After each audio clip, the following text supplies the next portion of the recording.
ആലപ്പുഴയിൽ 2 കോടിയുടെ ഹൈബ്രിഡ് കഞ്ചാവ് പിടിച്ച കേസിൽ അറസ്റ്റിലായ സുൽത്താൻ അക്ബർ അലിയെ ഇന്ന് ആലപ്പുഴയിലെത്തിക്കും. നേരത്തെ കഞ്ചാവുമായി പിടിയിലായ തസ്ലീമ സുൽത്താനയുടെ ഭർത്താവാണ് സുൽത്താൻ അക്ബർ അലി. മലേഷ്യയിൽ നിന്ന് ഹൈബ്രിഡ് കഞ്ചാവ് എത്തിച്ചത് ഇയാളാണെന്ന് എക്സൈസ് കണ്ടെത്തി. ലഹരിക്കടത്തുമായി നേരിട്ട് ബന്ധമുണ്ടെന്ന് തെളിഞ്ഞതിന്റെ അടിസ്ഥാനത്തിലാണ് തസ്ലീമയുടെ ഭർത്താവ് സുൽത്താൻ അക്ബർ അലിയെ എക്സൈസ് പിടികൂടിയത്.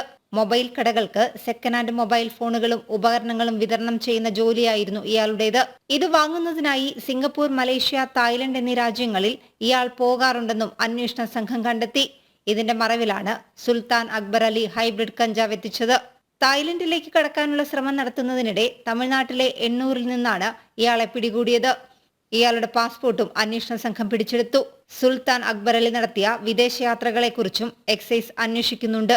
3 ദിവസമായി എക്സൈസ് സംഘം ചെന്നൈയിൽ തങ്ങി അന്വേഷണം നടത്തിവരികയായിരുന്നു. സുൽത്താൻ അക്ബർ അലിയുടെ ഫോൺ പരിശോധിച്ചപ്പോൾ ഹൈബ്രിഡ് കഞ്ചാവ് ആവശ്യമുണ്ടോ എന്ന് ചോദിച്ചുകൊണ്ട് ഫോട്ടോ അയച്ചു നൽകിയത് അന്വേഷണ സംഘം കണ്ടെത്തി.